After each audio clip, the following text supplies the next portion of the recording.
Shutterstock Music.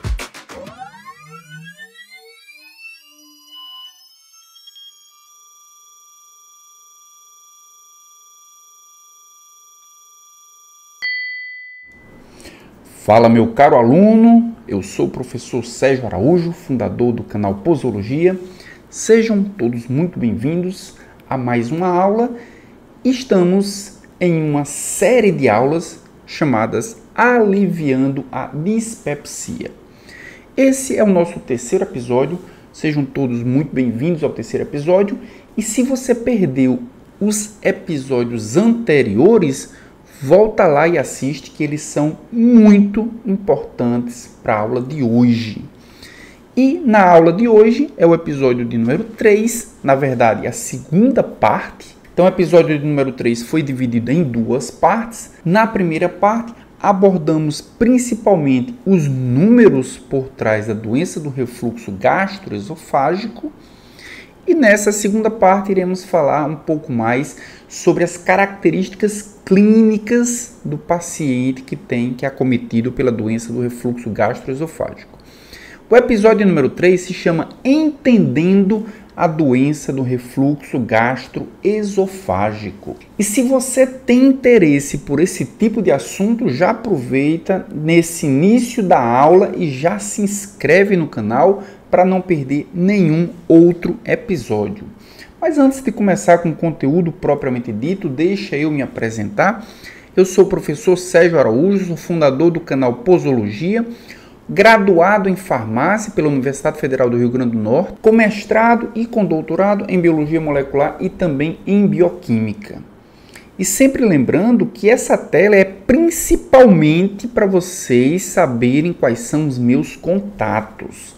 Claro que eu sempre vou falar da minha formação também,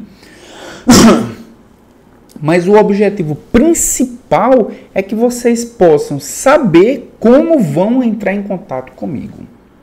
Através das minhas redes sociais, através do meu e-mail, vocês vão poder mandar alguma mensagem, tirar dúvidas, mandar sugestões, mandar críticas sobre as aulas que eu estou disponibilizando para vocês. Uma outra informação muito relevante que está aqui na tela também é esse QR Code. Para que é que ele serve?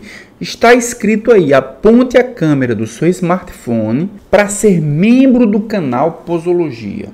Professor, por que eu deveria ser membro do canal Posologia? Lá nós temos uma série de vídeos que são exclusivos para os membros do canal.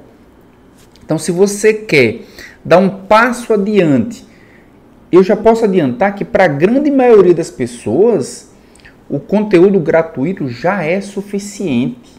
Mas se você quer se destacar, se você quer aprender ainda mais, se você quer dar um passo adiante no entendimento e no aprofundamento da farmacologia, seja membro do canal Posologia.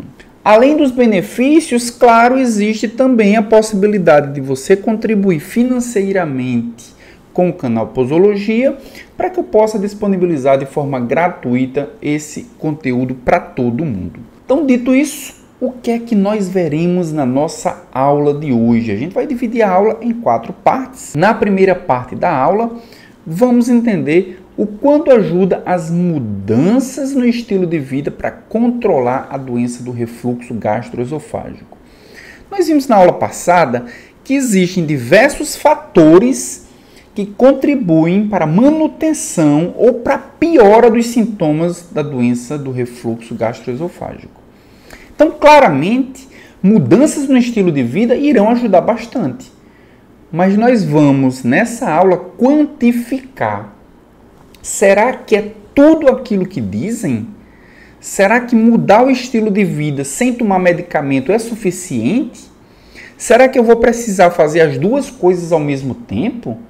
Será que mudanças no estilo de vida diminuem tão pouco assim a sintomatologia da doença do refluxo gastroesofágico que inevitavelmente eu vou ter que tomar medicamento?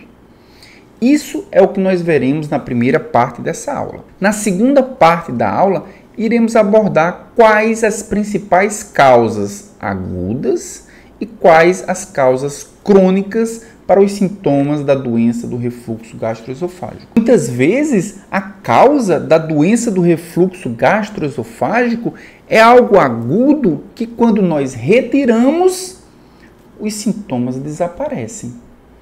Mas, em algumas circunstâncias, retirar a causa não é uma alternativa. Como, por exemplo, quando o paciente tem alguma alteração, alguma disfunção no esfíncter esofágico inferior. Nesse caso, não é uma alternativa mudar para que ele tenha uma melhora significativa. É uma causa crônica. Mas nós abordaremos quais são as medidas, mesmo que sintomatológica, que o paciente deve ter se a causa for aguda ou se a causa da doença do refluxo gastroesofágico for uma causa crônica. Na terceira parte da aula, iremos falar sobre opções de tratamento para a doença do refluxo gastroesofágico. E essa aula não será a aula onde nós abordaremos o tratamento. O tratamento vai ser abordado no episódio 4, mas nós iremos falar sobre opções. E dentre as opções, nós temos os antiácidos. E aí sim, os antiácidos nós abordaremos de uma forma mais detalhada nessa aula também. E na quarta e última parte dessa aula, antiácido é uma boa opção para a doença do refluxo gastroesofágico? Exatamente como eu falei, os antiácidos eles vão ser abordados de uma forma mais detalhada nessa aula. Mas será que antiácido é algo ultrapassado? Será que antiácido é algo que deve ser utilizado se o paciente tem doença do refluxo gastroesofágico? Então, se você não quiser perder nenhuma dessas partes, fica comigo até o final do vídeo que você aprenderá bastante sobre a doença do refluxo gastroesofágico. Na aula passada, na primeira parte do episódio 3, nós terminamos com essa pergunta: que mudanças no estilo de vida podem reduzir os sintomas da doença do refluxo gastroesofágico no paciente WJ? Nós estamos acompanhando esse paciente através de casos clínicos e nós precisamos entender, de acordo com a condição, de acordo com a gravidade da doença do refluxo gastroesofágico que esse paciente tem, será que mudanças no estilo de vida vão trazer algum impacto? Se as mudanças no estilo de vida trouxerem impacto, qual será esse impacto? É isso que nós iremos abordar agora. E vejam só, nós temos aqui o número 1. Número 1 significa o quê? A primeira mudança que vai ser necessária e que pode trazer algum benefício para esse paciente. Por que eu estou na dimensão do pode, da probabilidade? É porque cada paciente é um paciente. E cada paciente pode ter diversos outros fatores associados. Vamos imaginar que aqui nós vamos abordar a obesidade. O paciente consegue emagrecer, mas o paciente continua com vários outros fatores de risco.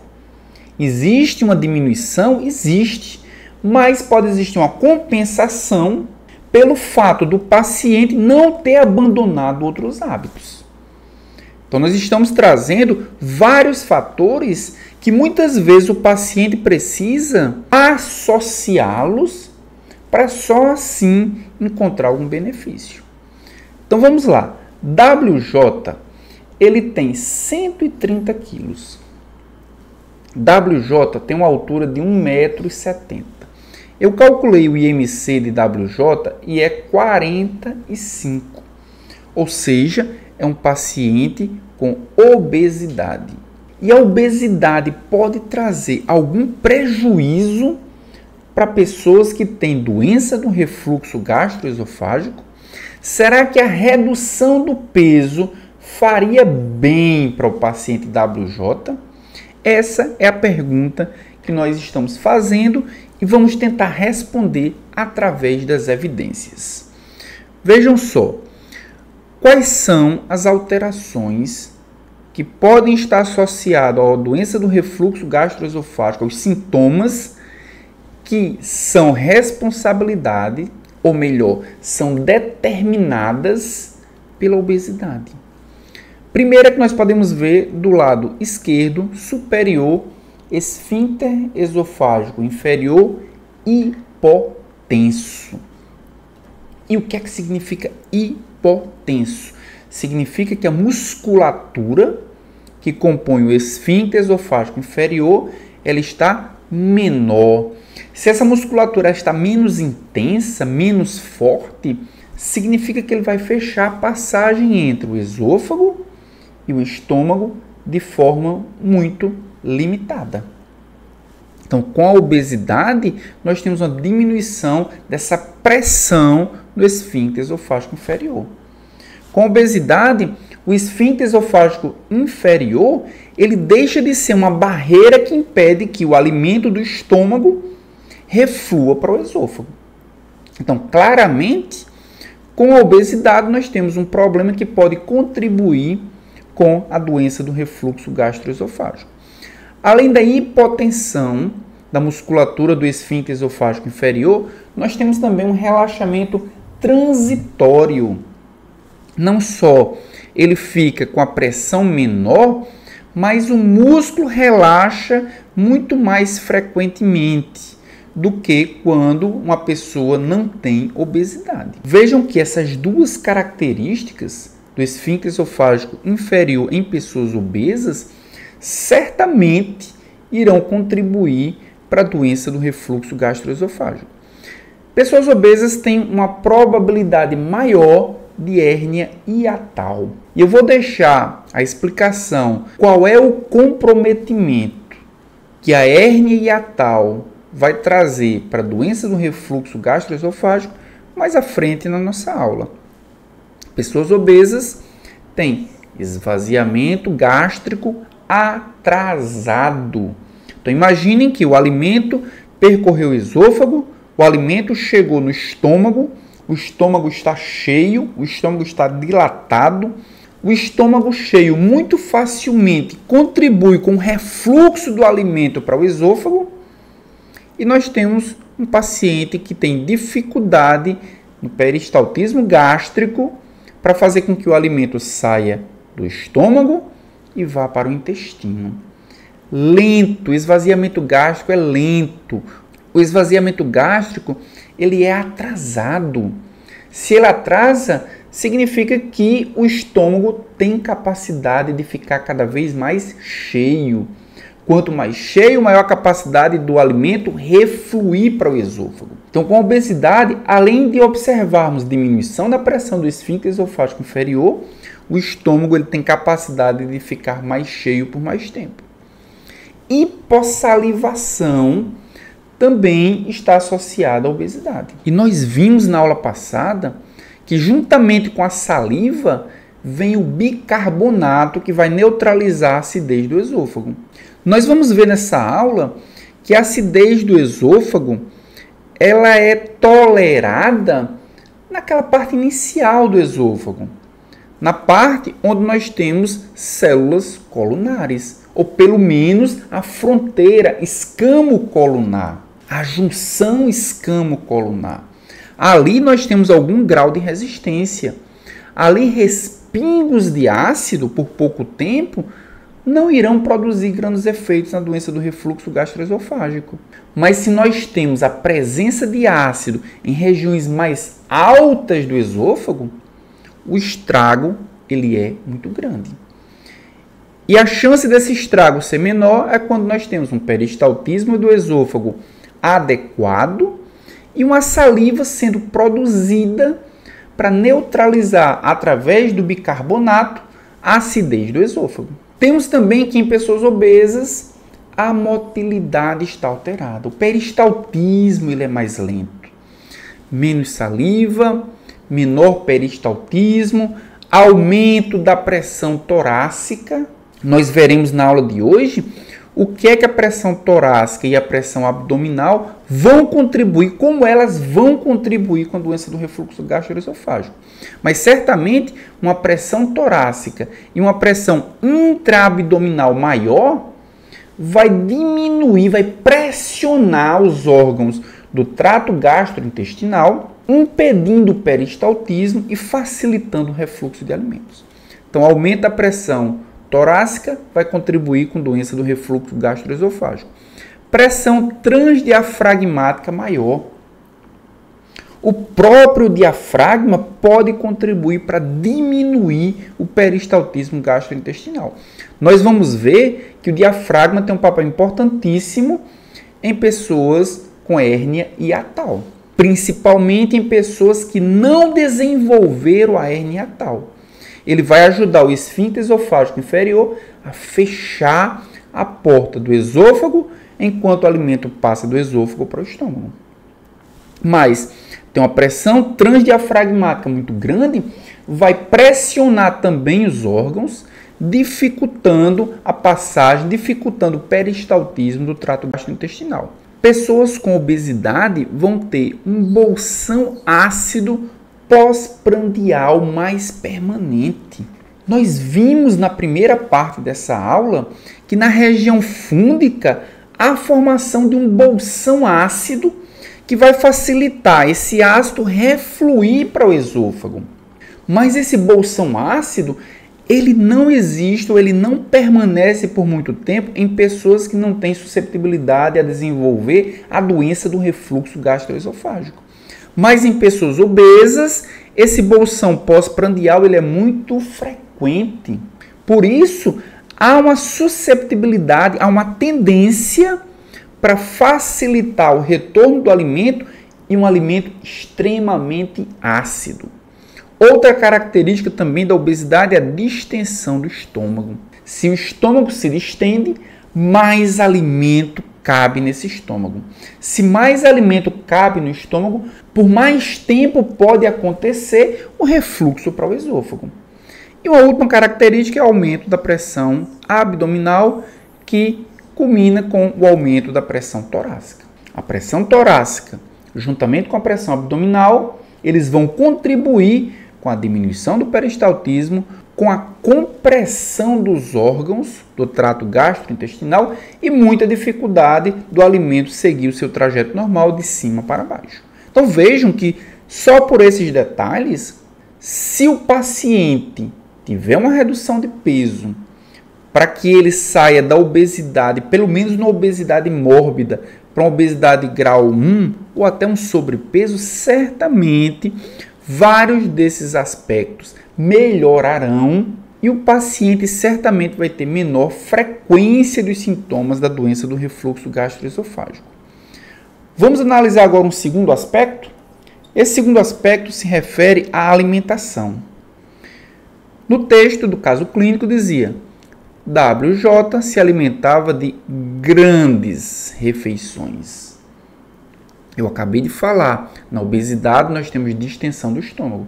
Grandes refeições não só também vão distender o estômago, como vão preencher todo o espaço do estômago. E vejam que, se o estômago está vazio ou moderadamente cheio, nós temos um espaço de emergência que vai diminuir a probabilidade desse alimento refluir para o esôfago. Mas se o estômago está extremamente cheio, esse espaço de emergência ele não existe. Se o estômago está extremamente cheio, a chance de alimentos saírem do estômago e irem para o esôfago é enorme. Então, uma das recomendações para o paciente é evitar alimentações copiosas. Certamente, só esse aspecto vai reduzir os sintomas da doença do refluxo gastroesofágico. Terceira recomendação se refere à hora da alimentação. No texto dizia o seguinte: WJ também se alimentava muito próximo da hora de dormir. E a gente vai falar sobre isso quando estivermos abordando a posição em que o estômago vai estar quando o paciente estiver deitado. Então, claramente, quando o paciente se alimenta, ele deita, ele não tem mais a seu favor a força da gravidade, que vai levar o alimento de cima para baixo. Se ele deita, a força da gravidade é menor. Se ele deita, o conteúdo estomacal muito mais facilmente vai conseguir refluir para o esôfago. Então, uma das recomendações é evitar deitar-se nas 2 horas posteriores a uma refeição, reduziria muito provavelmente os sintomas do refluxo no paciente WJ. Um quarto aspecto se refere aos tipos de alimentos. No texto dizia o seguinte, que o paciente se alimentava de comidas picantes, comidas apimentadas. E aí na imagem aqui nós podemos ver alguns alimentos que podem provocar refluxo gastroesofágico, enquanto que outros vão reduzir os sintomas do refluxo gastroesofágico. Que alimentos podem provocar sintomas do refluxo gastroesofágico? Café, o vinho, alimentos gordurosos, refrigerante, chocolate, frutas cítricas, queijo, dentre outros. E que alimentos podem reduzir os sintomas do refluxo gastroesofágico? Gengibre, verduras verdes, grãos, o coco, dentre outras, como por exemplo as frutas, abacate, maçã, pera, banana, todas elas vão reduzir os sintomas do refluxo gastroesofágico. Então, o fato do paciente se alimentar de alimentos ricos em pimenta, por exemplo, pode estar irritando a mucosa gástrica e aumentando também a produção do ácido clorídrico. Então, um dos aspectos que ele pode fazer é mudar a alimentação. Vejam quantas atitudes apenas relacionadas à mudança no estilo de vida pode contribuir com a redução dos sintomas para o paciente WJ. Dormir do lado esquerdo pode reduzir os sintomas do refluxo. Só a mudança de posição. Nós vimos que deitar vai contribuir para os sintomas do refluxo gastroesofágico, porque a gente diminui o papel que a gravidade tem em manter o alimento no sentido de cima para baixo. Mas mesmo deitado, deitar do lado esquerdo ou deitar do lado direito do corpo pode contribuir, pode facilitar os sintomas do refluxo. Essa é a quinta medida, quinta providência que o paciente pode tomar. Vejam só, paciente deitado do lado direito, ele tem maior capacidade de refluxo. Por que ele tem maior capacidade de refluxo? Porque, de acordo com a curvatura do estômago e também de acordo com a inclinação do esôfago, quando o paciente deita do lado direito, a curvatura do estômago ele fica do lado esquerdo. O esôfago ele fica com inclinação para baixo. Pequeno volume de alimento que está no estômago, muito mais facilmente ele pode refluir para o esôfago. Mas quando o paciente deita do lado esquerdo, ele tem uma probabilidade menor de refluxo, porque o alimento está dentro da curvatura do estômago, assim como o esôfago ele tem uma inclinação para cima. Então, maior volume do estômago fica para baixo quando o paciente está deitado do lado esquerdo, e também a angulação do esôfago é ascendente. Então, vejam que deitar é ruim para a doença do refluxo gastroesofágico, principalmente depois da alimentação. Mas deitar do lado direito é ainda pior, em virtude da anatomia do próprio trato gastrointestinal. Elevar a cabeceira da cama em 15 centímetros pode também reduzir os sintomas do refluxo. Essa é a sexta providência das mudanças dos hábitos que o paciente pode tomar para facilitar, para reduzir a chance de sintomas do refluxo gastroesofágico. Vejam só, o paciente está aqui com a cabeceira mais alta, veja que a angulação que esse paciente tem dificulta, mesmo que o estômago esteja cheio, mas dificulta porque a angulação do esôfago ela é ascendente. Mas se a angulação da cabeceira não for suficiente, o que nós observamos é que o estômago juntamente com o esôfago, eles ficam no mínimo no mesmo nível. nunca ascendente. Quanto mais ascendente, mais difícil o ácido tem de escalar o esôfago. Então, o esôfago, quando ele fica no mesmo nível que o estômago, quando a cabeceira da cama, quando não existe elevação nenhuma da cama, isso também pode facilitar os sintomas da doença do refluxo gastroesofágico. Então, vejam que estamos falando apenas de mudanças no estilo de vida. Essa é a sexta mudança no estilo de vida sem medicamento algum que pode ajudar o paciente a diminuir os sintomas da doença do refluxo gastroesofágico. Aí a pergunta agora é a seguinte: que outras causas podem contribuir para a doença do refluxo gastroesofágico no paciente? Nós vimos que o paciente tem várias atitudes que estão contribuindo para os sintomas da doença do refluxo gastroesofágico. Mas será que existem outras causas associadas? E eu já vou parar a aula aqui para pedir para você fazer uma análise. Será que até agora o conteúdo que eu trouxe ele é pertinente, ele faz sentido para você? Você se sente grato por esse conteúdo gratuito? Então a única coisa que eu lhe peço é dar um like nesse vídeo para que esse vídeo se torne mais relevante para a plataforma e ele consiga espalhar para mais pessoas.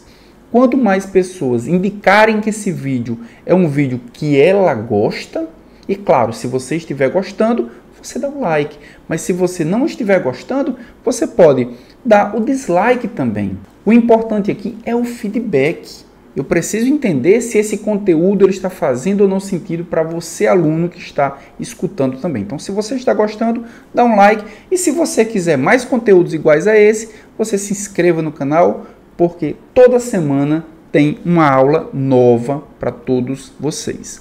Então vamos responder, que outras causas podem contribuir para a doença do refluxo gastroesofágico no paciente WJ? Então essas causas, elas podem ser divididas em causas agudas ou causas crônicas.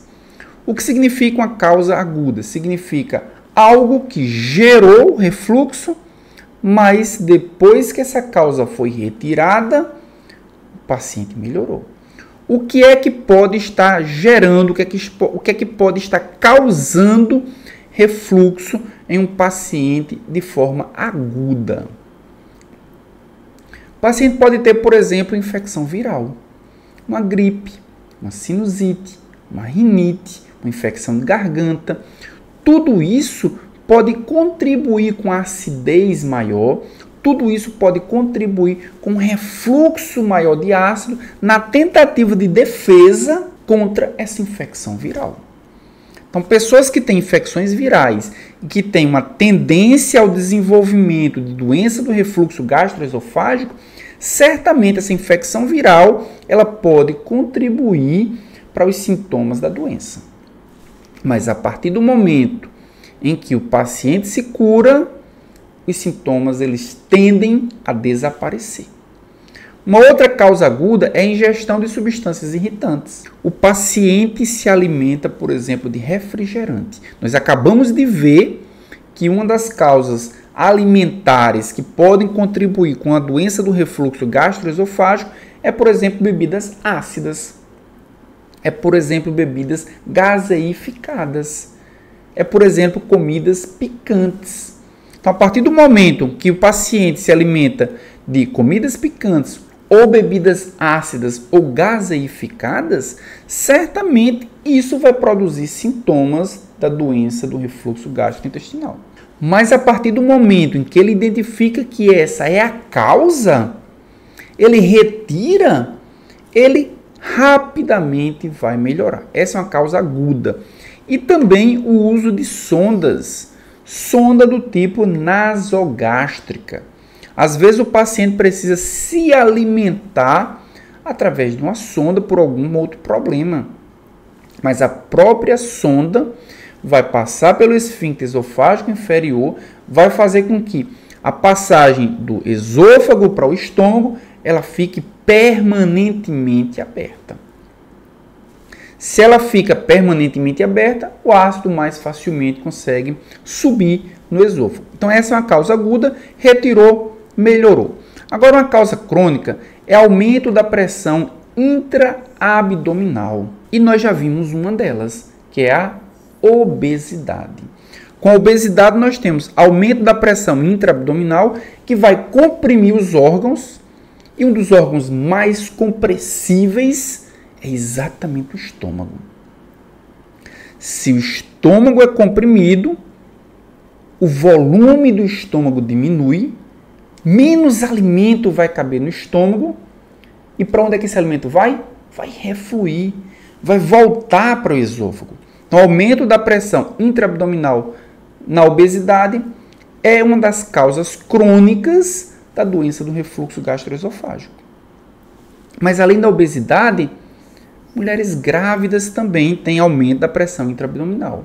É muito comum mulheres grávidas durante a gestação reclamarem de azia por muitos meses, principalmente nos meses finais da gestação, onde a compressão ela é muito mais intensa. E também pacientes com ascite também têm aumento da pressão intraabdominal. Uma outra causa crônica, redução da pressão no esfíncter esofágico inferior. E já eu vou mostrar para vocês várias razões para que essa pressão do esfíncter esofágico inferior ela seja reduzida. Reduzida através de medicamentos, hormônios, alimentos, fatores neurológicos. Tudo isso pode reduzir a pressão do esfíncter esofágico inferior. Se essa pressão está reduzida, o alimento muito mais facilmente consegue sair do estômago e voltar para o esôfago.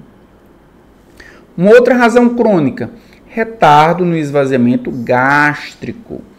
Se o alimento chega no estômago, é para ele ser processado, digerido e ir para o intestino o mais rápido possível. Se ele fica retido no estômago por muito tempo, a probabilidade dele voltar para o esôfago aumenta. Então, se o paciente tem um retardo no esvaziamento gástrico, ele tem uma causa crônica de doença do refluxo gastroesofágico. A hérnia hiatal também. A hérnia hiatal a gente vai falar daqui a alguns instantes. E, claro, vômitos frequentes ou vômitos recorrentes. Se o paciente ele tem um episódio de vômito, todo o conteúdo do trato gastrointestinal ele tende a refluir. Esse ácido ele vai lavar o esôfago. Esse ácido ele vai ficar em contato com o esôfago por mais tempo. E esse contato permanente ou por mais tempo, ele vai causar também doença do refluxo gastroesofágico. Então vamos analisar aqui 3 causas que são crônicas. A hérnia hiatal.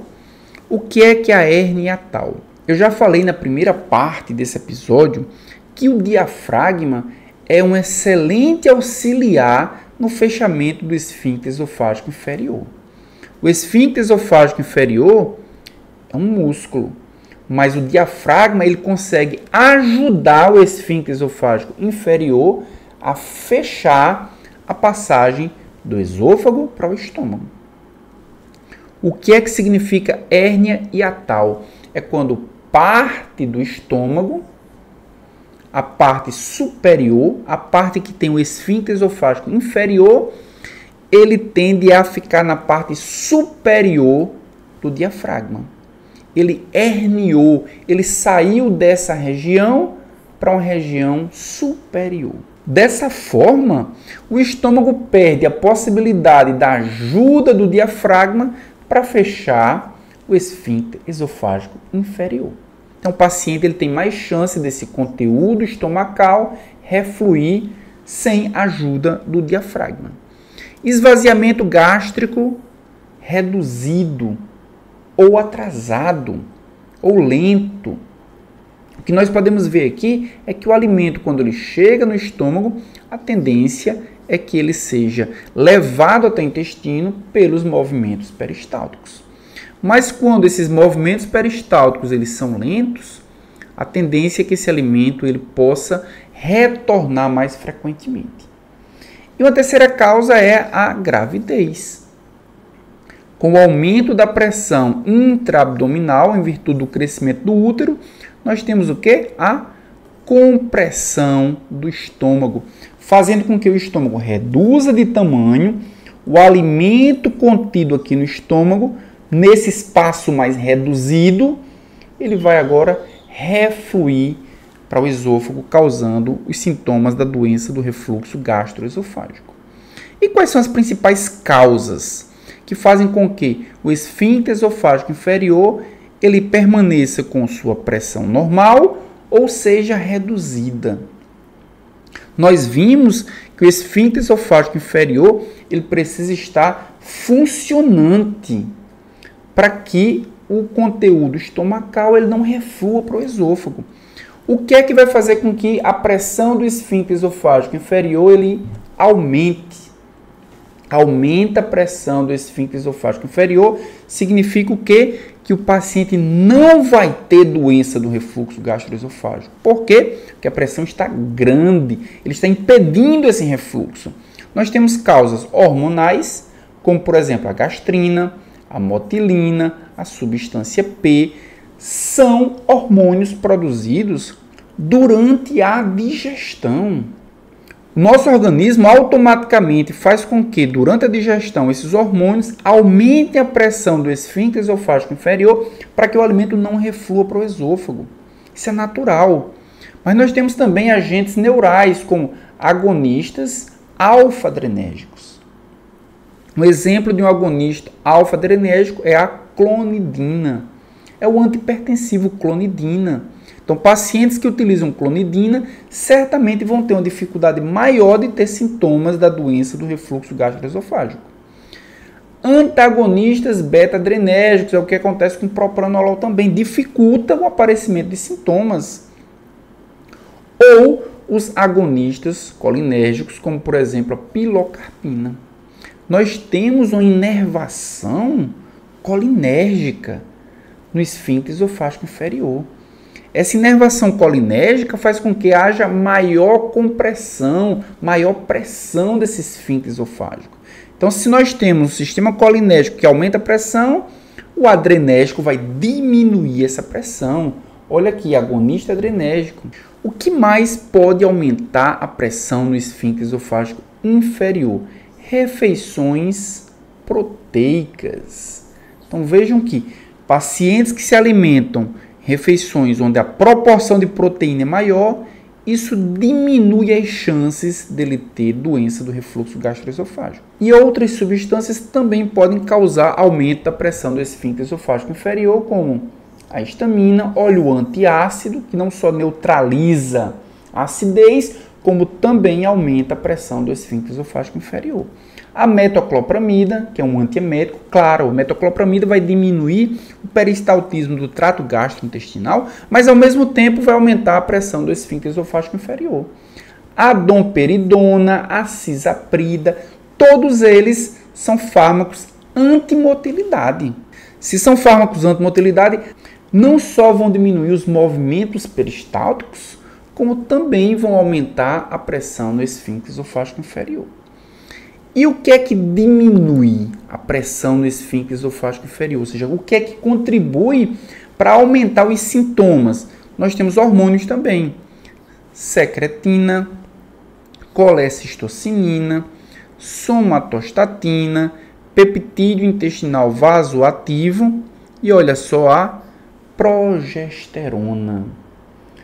Vocês lembram que a gente mostrou na primeira parte que mulheres menopausadas, elas têm uma chance maior de desenvolvimento da doença do refluxo gastroesofágico. Existe uma relação importante dos hormônios com a redução da pressão do esfíncter esofágico inferior. Agentes neurais, nós temos os agonistas beta-adrenérgicos. O paciente que usa salbutamol, ele tem mais chance de desenvolver sintomas da doença do refluxo gastroesofágico em virtude da diminuição da pressão do esfíncter esofágico inferior. Antagonistas alfa-adrenérgicos, como por exemplo o metoprolol, que é um antihipertensivo, também vai diminuir a pressão do esfíncter esofágico inferior, aumentando a probabilidade desse paciente ter sintomas da doença do refluxo gastroesofágico.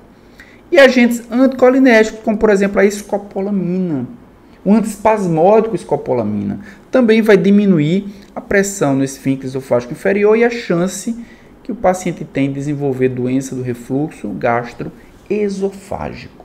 Alimentos que vão contribuir para a piora dos sintomas no paciente que tem refluxo.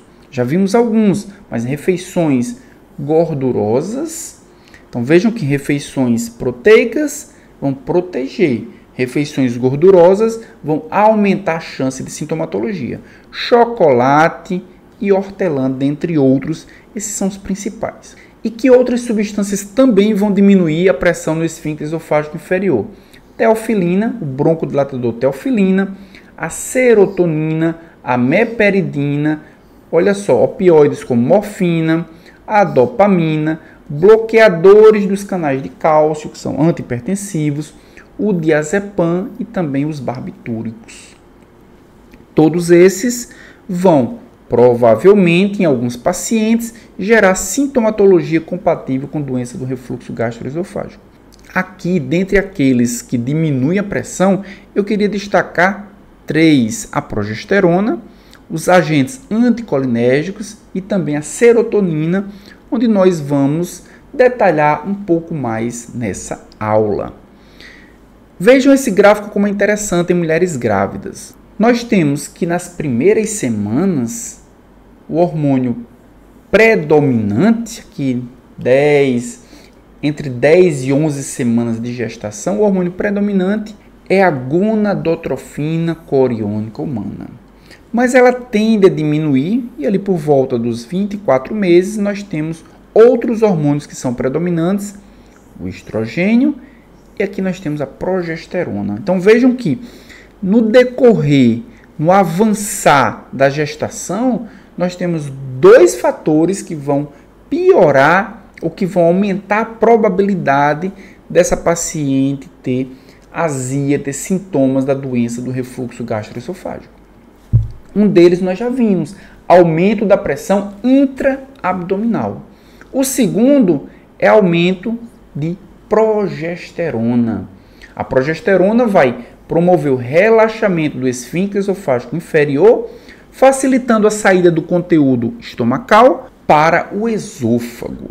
Além da progesterona, o que mais pode alterar a pressão no esfíncter esofágico inferior? Aqui nós temos uma imagem mostrando a inervação do esfíncter esofágico inferior e um dos filetes nervosos que inerva a musculatura do esfíncter esofágico inferior é o nervo frênico. O nervo frênico, ele é um nervo rico em acetilcolina. A acetilcolina se liga nos receptores nicotínicos, promovendo uma contração muscular, ou seja, aumentando a pressão do esfíncter esofágico inferior.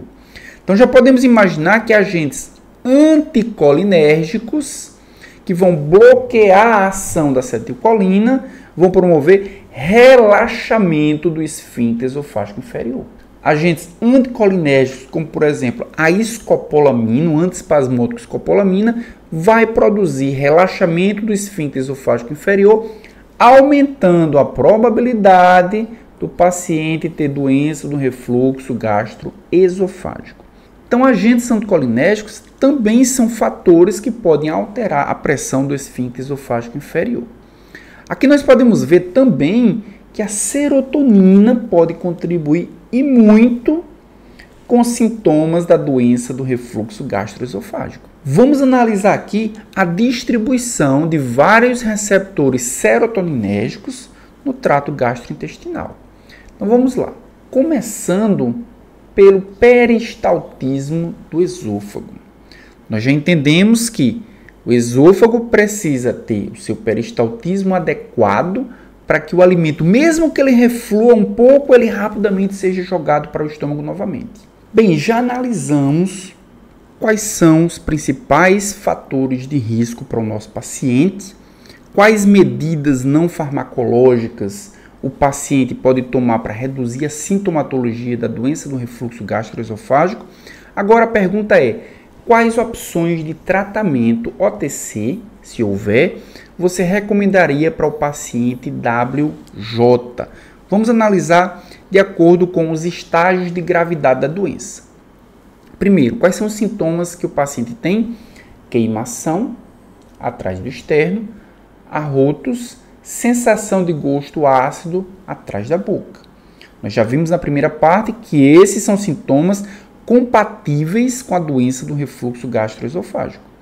E que, para avaliarmos a gravidade, precisamos avaliar a frequência desses sintomas.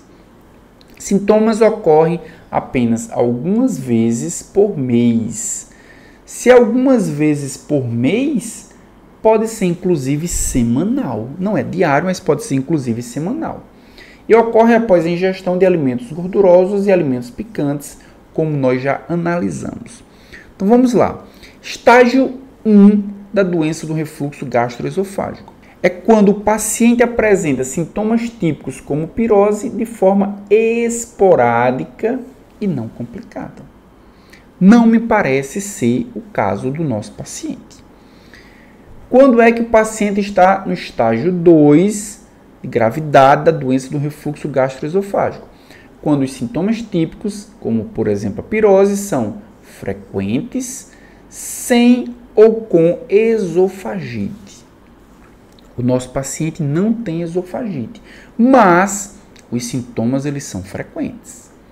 E quando é que o paciente está no estágio 3? Quando os sintomas eles são crônicos.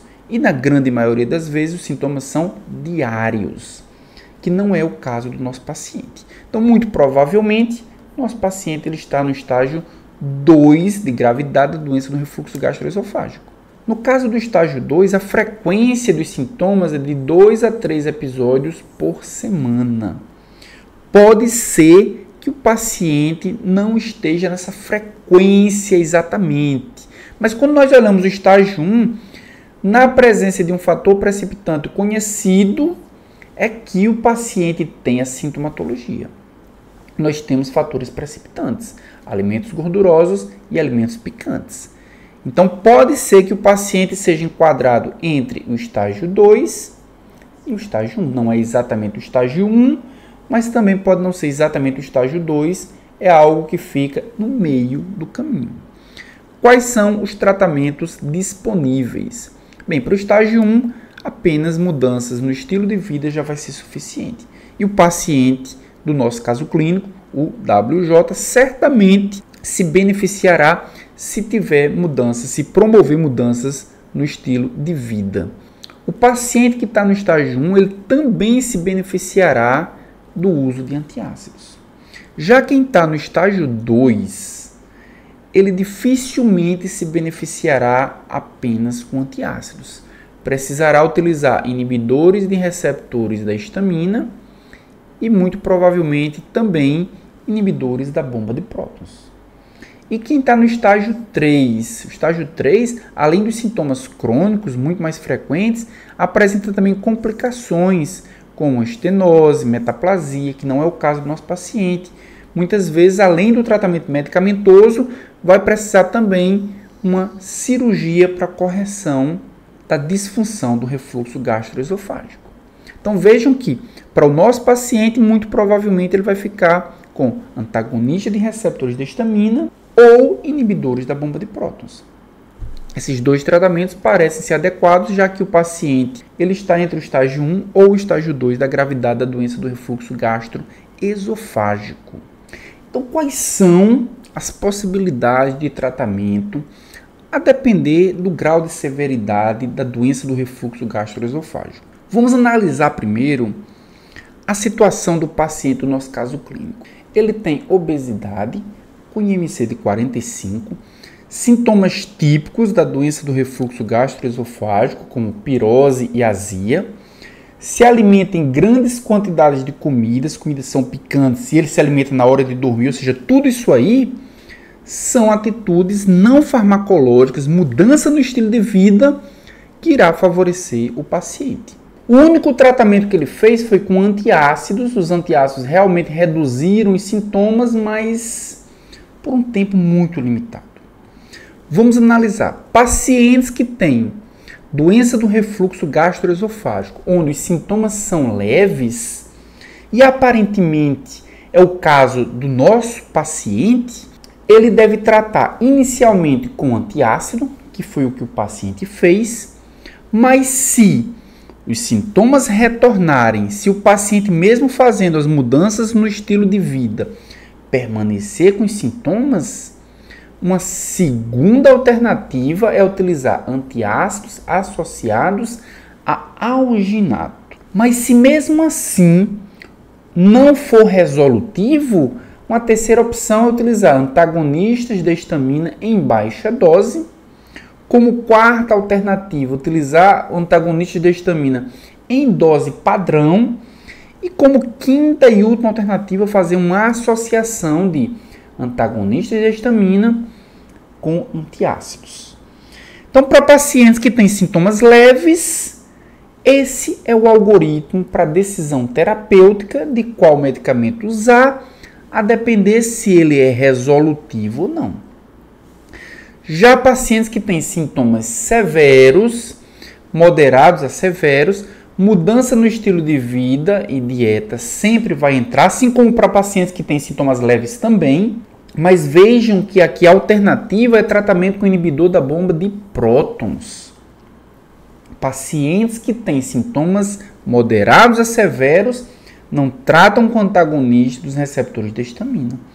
Porque, como nós vimos no primeiro e no segundo episódio, os antagonistas da histamina eles têm uma ação limitada. Eles agem apenas em um dos estímulos, que é o estímulo pela histamina. Há necessidade, nesse caso, de bloquear a produção do ácido. Já pacientes que têm sintomas atípicos, sintomas extraesofágicos, sintomas de erosão dentária, sintomas de rouquidão, sintomas de pigarro, sintomas de asma, dispneia, tudo isso são sintomas extraesofágicos. Para esses pacientes, deve-se fazer uso de IBP 2 vezes ao dia durante 3 meses. Se os sintomas não forem relacionados à doença do refluxo gastroesofágico, aí, claro, deve-se investigar porque provavelmente é algum outro diagnóstico. Mas se for doença do refluxo gastroesofágico, se utiliza inibidor da bomba de prótons por no mínimo 3 meses. E se o paciente tiver sintomas de alarme, aí será necessário fazer uma endoscopia para avaliar se, além da doença do refluxo gastroesofágico, esse paciente não tem complicações. O paciente vai usar antiácido. Na verdade, o paciente usou antiácido. Como que se classifica o antiácido e qual é o papel do antiácido? Vejam só, nós temos 2 grupos de antiácidos. Aqueles que são absorvíveis e os que são absorvíveis vão alterar o pH plasmático. O risco de quem usa bicarbonato de sódio, por exemplo, é de ter uma alcalose plasmática, uma alcalose metabólica, porque ele vai ser absorvido e vai alterar o pH plasmático. Mas nós temos vários outros que não são absorvíveis. Nós temos o carbonato de cálcio, de magnésio, de alumínio e os hidróxidos também. Aqui nessa imagem está mostrando os carbonatos, mas os hidróxidos também não são absorvíveis. Aqui nessa imagem à direita, nós podemos ver que quando os antiácidos são ingeridos e que eles chegam ao teu estômago, eles ficam numa área chamada ambiente neutro. Por que ambiente neutro? Porque é nessa região onde eles vão reagir com o ácido para aumentar o pH. Aumentar para quanto? Aumentar para pelo menos maior do que 3,5. Para diminuir a probabilidade dessa acidez refluir e lesionar o tecido esofágico. Como é que esses antiácidos vão reagir? Bem, o ácido produzido, liberado, secretado pela bomba de prótons vai interagir, e aqui está mostrando H, mas é HCl, é ácido clorídrico. Vai reagir com os álcalis, com as bases, com os antiácidos, produzindo ácido carbônico, que é um ácido muito mais fraco, que posteriormente vai se dissociar em água e gás carbônico, mantendo o pH superior a 3, e é claro que os antiácidos vão se transformar em sais. Sais de quê? Sais de cloreto. Esses sais, quando eles chegam no duodeno, quando chegam no intestino, eles vão novamente reagir com bicarbonato, que vem do pâncreas. O pâncreas, ele produz secreções enzimáticas, mas produz também secreções que são alcalinizantes para neutralizar a acidez. Então, o bicarbonato que foi produzido pelo pâncreas e secretado pelo pâncreas, ele novamente vai interagir, vai reagir com os sais, produzindo o quê? Os antiácidos novamente. O bicarbonato de sódio, nós vimos que ele é absorvível, vai aumentar o pH plasmático, e os demais não são absorvíveis, eles vão ser eliminados juntamente com as fezes. E aí nós precisamos entender quais são as características desses antiácidos. Bem, todos eles podem e são administrados por via oral. Quanto a isso, não há diferença nenhuma. Todos eles apresentam uma frequência de uso muito parecida, de 2 a 3 vezes ao dia. Veja, 2 a 3 vezes ao dia. O único que é administrado quando necessário é o bicarbonato de sódio. Os demais não devem ultrapassar 2 a 3 vezes ao dia, porque eles alteram o peristaltismo do trato gastrointestinal. Relativo ao efeito inibitório máximo sobre a secreção ácida.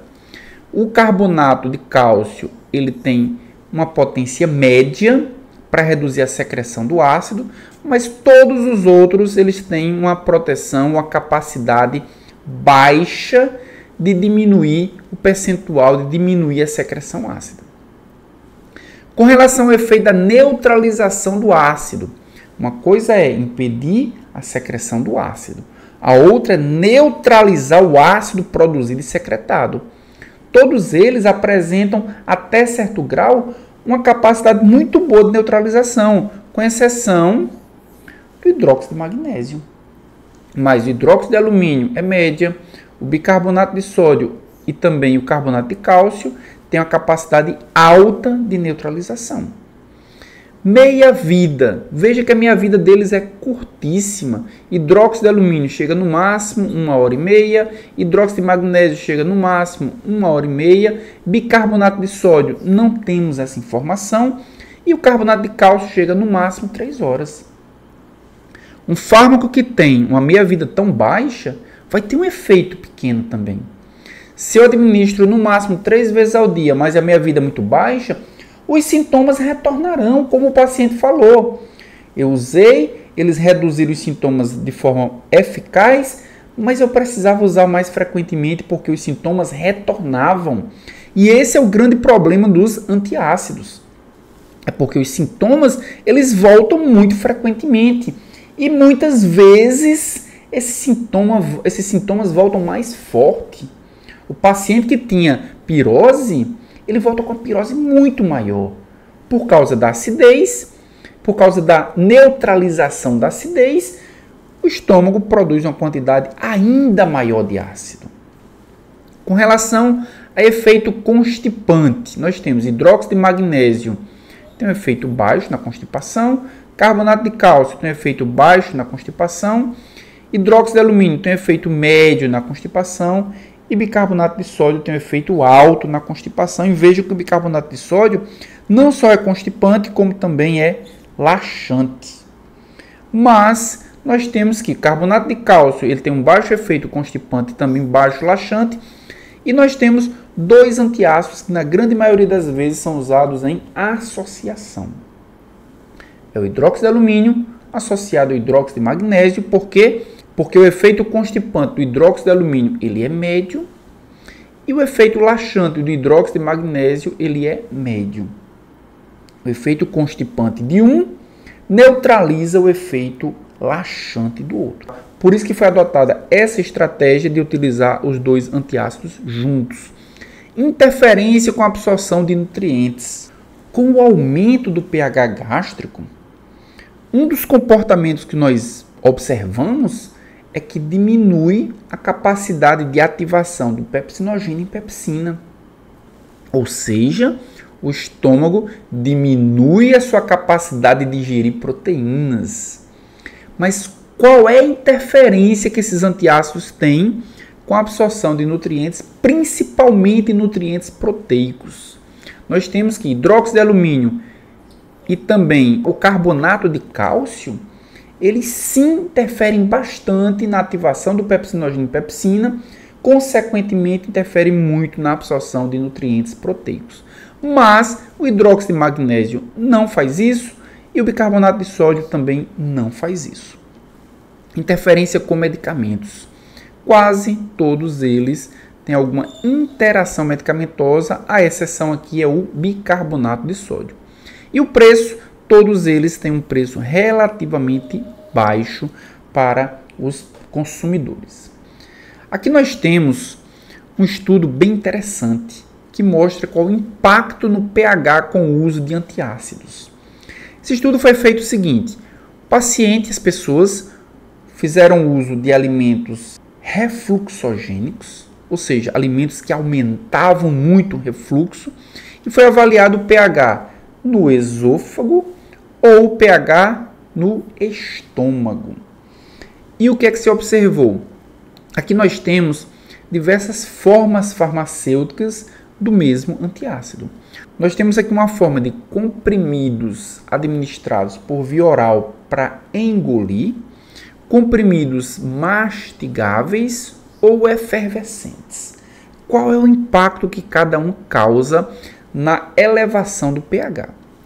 Então vejam que aqui o paciente se alimentou de alimentos refluxogênicos. Claro, quando ele se alimentou, imediatamente o pH que estava ali acima de 5,5, ele caiu para valores próximos de 4,5. São alimentos refluxogênicos e estamos falando de pH no esôfago.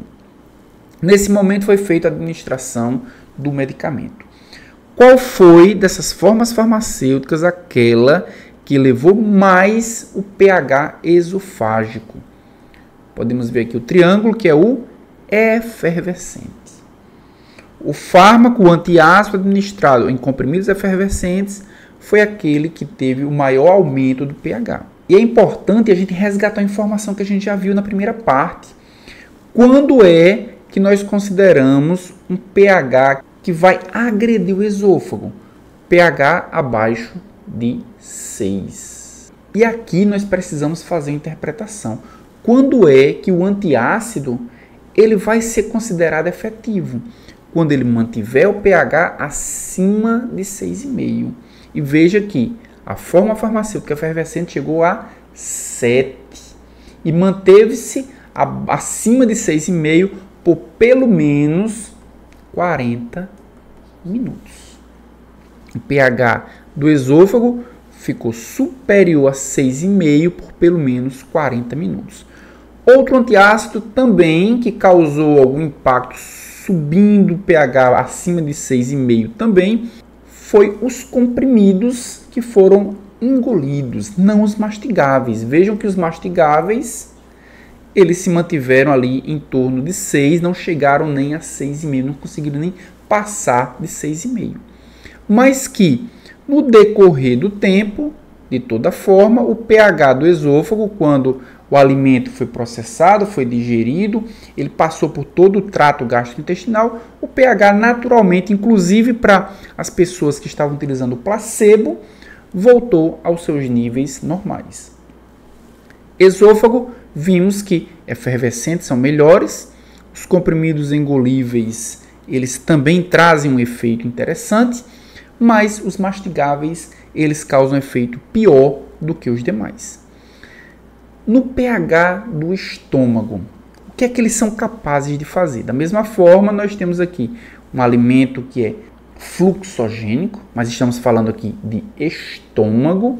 Claro, o pH imediatamente caiu, aqui foi administrado a dose, e o único que conseguiu elevar o pH acima de 4,5 e mesmo assim permaneceu por um tempo muito pequeno foi o efervescente. O comprimido efervescente, ele conseguiu elevar o pH do estômago para 4,5, superior a 4,5 por pouquíssimo tempo e houve na sequência uma queda vertiginosa e o pH voltou, o pH do estômago voltou aos valores, aos patamares normais. Então, qual a conclusão que nós podemos tirar aqui? É que o comprimido efervescente ele tem uma capacidade maior de elevar o pH tanto do esôfago como do estômago e fazer com que esse pH fique mais alto por mais tempo. Mas será que, se nós analisarmos a dose, será que nós teremos algum impacto? Será que a dose também vai influenciar, além da forma farmacêutica? Vamos analisar aqui esse gráfico. Nesse gráfico aqui nós temos os comprimidos mastigáveis e nós temos os comprimidos administrados e engolidos. E nós temos as doses também, 700 miligramas, 1.500 miligramas e 3.000 miligramas, e avaliamos aqui o pH do esôfago e o pH gástrico. Vejam que o comprimido mastigável de 750 miligramas elevou o pH do esôfago por uma duração de quase 20 minutos. Mas o pH do estômago, como eu já havia falado, o tempo ele é muito pequeno. Aqui não estamos falando de efervescente, estamos falando de comprimido mastigável. Vamos olhar agora para o comprimido que foi engolido pelo paciente. E quando nós estamos diferenciando o comprimido engolido do comprimido mastigável, é claro que o mastigável nós vamos ter perdas na própria cavidade oral. Então, o comprimido que foi engolido, ele tem um tempo de manutenção do pH esofágico por mais de 40 minutos, como nós já havíamos falado. Ou seja, o comprimido que é engolido, ele tem uma eficiência terapêutica superior ao comprimido mastigável. Vamos avaliar a dosagem de 1.500 miligramas. Comprimido mastigável, vejam que aqui 1.500 miligramas já conseguiu alterar por bem mais tempo o pH gástrico. Quase 40 minutos o pH gástrico ficou em níveis elevados. Quando avaliamos a mesma dose de 1.500 miligramas, agora com comprimido que é engolido, nós temos uma superioridade também. Mais de 40 minutos ele manteve o pH do estômago e também do esôfago em níveis elevados, por um tempo relativamente alto, como 40 minutos. Avaliando agora a terceira dose de 3.000 miligramas, comprimido mastigável, o tempo chegou a quase 60 minutos. Mas para o comprimido que é engolido, absurdos 180 minutos manteve o pH gástrico em níveis elevados. Qual a conclusão que nós podemos tirar desse experimento? É que o comprimido utilizado para engolir, ele é mais eficiente do que o mastigável e que a dose influencia. Doses maiores vão fazer com que o pH não só fique elevado, mas fique elevado por mais tempo. Então, entendido esse caso clínico 3, vamos agora ver o caso clínico 4, que é LF, uma mulher de 48 anos, se apresenta ao seu médico reclamando de azia recorrente numa frequência diária. Nós já vimos que frequência diária significa que a gravidade ela é maior. Isso aconteceu nas últimas 6 semanas. Ela indica que seus sintomas começaram alguns meses atrás e eles ocorrem apenas algumas vezes por mês, especialmente depois de comer refeições grandes ou picantes. Mais uma vez, nós vimos a influência da alimentação nos sintomas da doença do refluxo gastroesofágico. Ela afirma que a azia ocorre frequentemente após as refeições e muitas vezes acorda ela à noite. Ultimamente, ela tem experimentado dificuldades de engolir alimentos sólidos. Isso é o que nós chamamos de disfagia. Nós vimos que a disfagia ela é um sintoma preocupante. Essa paciente apresenta sintomas de azia diária e apresenta também um sintoma preocupante. Vamos continuar lendo o caso clínico 4. LF atualmente fuma 2 maços de cigarro por dia, gosta de tomar 2 taças de vinho à noite em seu jantar. Nós vimos que esses também são fatores importantes para aumentar a sintomatologia da doença do refluxo gastroesofágico. Ela afirma que usa ocasionalmente ranitidina 150 mg por via oral. Já dá para a gente concluir que se a paciente tem uma doença do refluxo gastroesofágico em um nível mais avançado, ranitidina não é a melhor opção. Ela utiliza ranitidina 150 mg por via oral até 2 vezes ao dia, que diz que alivia seus sintomas temporariamente. Como a doença do refluxo gastroesofágico, ela pode ser diagnosticada e também avaliada. Isso é o que a gente vai ver agora. Então vejam só, nós temos aqui uma paciente fazendo uma endoscopia. E para que serve a endoscopia? Para que nós possamos visualizar através de uma câmera como está a mucosa esofágica. Nós já vimos na primeira parte dessa aula que quando o paciente faz uma endoscopia, há possibilidade de classificação da doença do refluxo gastroesofágico, que pode ser classificada em graus. O grau A, como nós vimos, é quando as lesões aparecem restritas a uma ou mais lesões mucosas, são poucas lesões, e essas lesões são pequenas. Poucas lesões pequenas, disseminação baixa. Já no grau B, nós temos uma ou mais rupturas da mucosa estão presentes, ou seja, as lesões elas são maiores, mas elas continuam restritas. No grau C, as rupturas da mucosa são contínuas, entre pelo menos 2 pregas mucosas, mas menos de 75% da circunferência esofágica está envolvida. Ou seja, existem muitas lesões grandes, mas não estão disseminadas. E o grau D, as rupturas das mucosas abrangem mais de 75% da circunferência esofágica, ou seja, são lesões grandes, são lesões contínuas, lesões muito abrangentes que se espalharam, se disseminaram pela mucosa esofágica. Então, durante a endoscopia, esse é um dos objetivos, é analisar as lesões, qual é o grau, qual é a gravidade da doença. Um outro objetivo também é fazer medições. Medições de quê? Medições, por exemplo, do pH. Através do pHmetro, através da pHmetria esofágica. Nós podemos visualizar aqui que o paciente recebeu um sensor que foi colocado, vários eletrodos colocados em várias alturas do esôfago do paciente, um equipamento que vai medir o pH dessas regiões e ele vai medir o que? A frequência com que o ácido do estômago entra no esôfago e quanto tempo permanece lá. Aparece com que frequência? Fica quanto tempo essa acidez? Será que o peristaltismo está alterado? Será que a saliva não está conseguindo neutralizar essa acidez? É isso que a pHmetria vai fazer. Também vai medir os locais onde essa alteração acontece.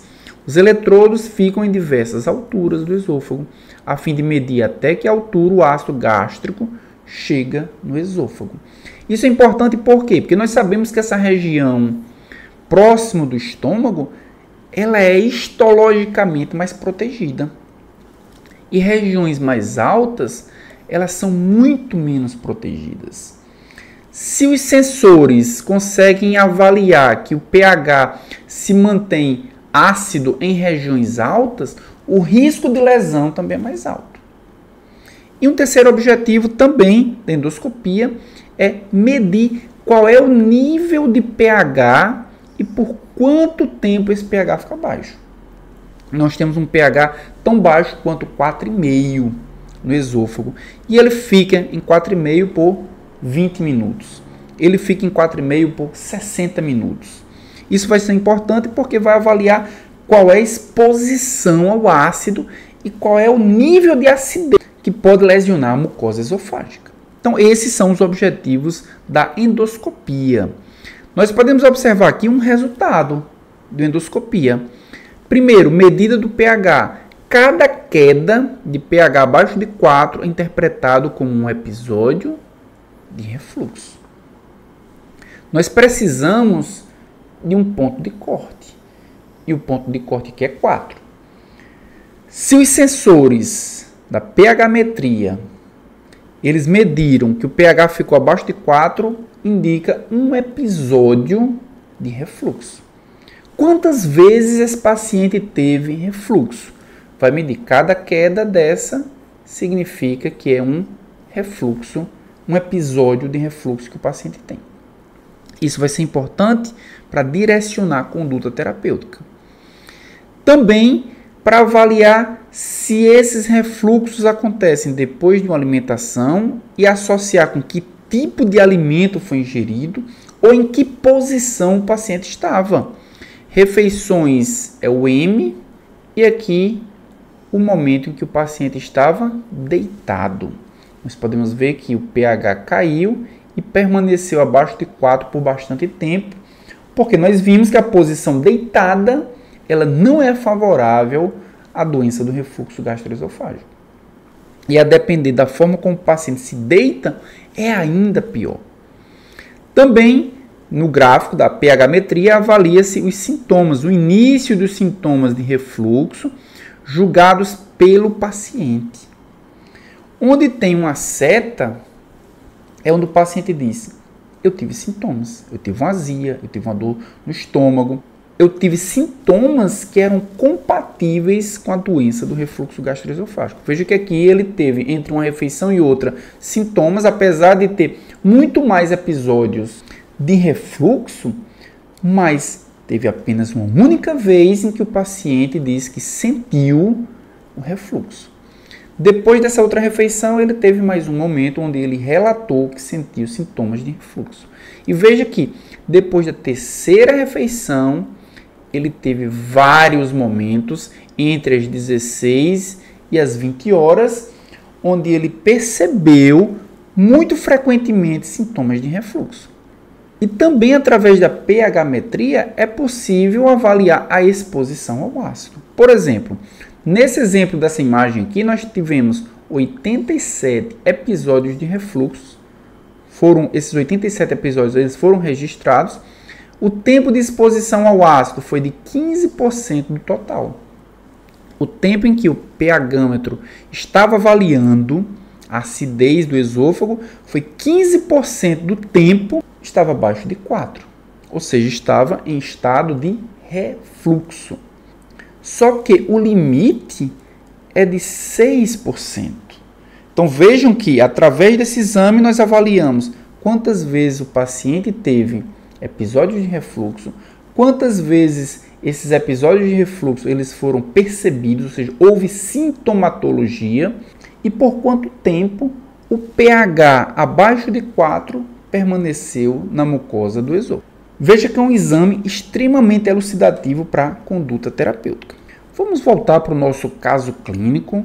LF apresenta sintomas frequentes, não apenas frequentes, mas sintomas graves. Apesar de ainda estar usando a ranitidina, 20 mg por via oral 2 vezes ao dia. Foi isso que foi prescrito para paciente e certamente isso não está resolvendo. Os sinais de alerta foram o ponto-chave para que a paciente fosse submetida a uma endoscopia digestiva alta, que revelou que a paciente tinha esofagite moderada, grau C de Los Angeles. Ela fez endoscopia, avaliou o grau de comprometimento da doença no seu esôfago, mas essa endoscopia não revelou nenhuma evidência de metaplasia de barriga, que é uma outra complicação da doença do refluxo gastroesofágico.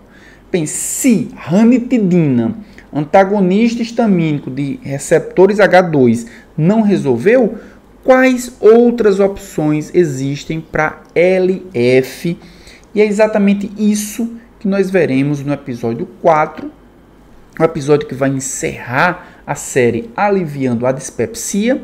Nesse episódio eu vou falar sobre aliviando a doença do refluxo gastroesofágico. Como é o tratamento? Quais são as opções terapêuticas? Dentro da mesma classe, quais moléculas são melhores do que as outras? É isso que a gente vai ver no episódio 4. E para a gente finalizar nossa aula, a frase de hoje é do Anatole France e diz o seguinte: para realizar grandes coisas, você não deve apenas agir, mas também sonhar. Não apenas planejar, mas também acreditar. E eu queria que, se você chegou até aqui, faz um print agora dessa tela, compartilha nas suas redes sociais, me marca para me saber que você chegou até o fim, que você também é grato por essa aula e que você tem interesse em continuar assistindo os vídeos do canal Posologia. Gostaria demais de agradecer a você que chegou até o fim dessa aula e se você tiver interesse em baixar essa apresentação, não apenas essa, mas todas as apresentações dessa série Aliviando, o QR Code vai direcionar vocês para a plataforma onde vocês vão baixar cada uma delas. E chegou o momento de perguntar. Ficou com dúvida? Escreve aqui nos comentários ou manda alguma mensagem pelas redes sociais. Muito obrigado por ter assistido até aqui e nos vemos no episódio 4, onde encerraremos a série Aliviando a Dispepsia. Até lá!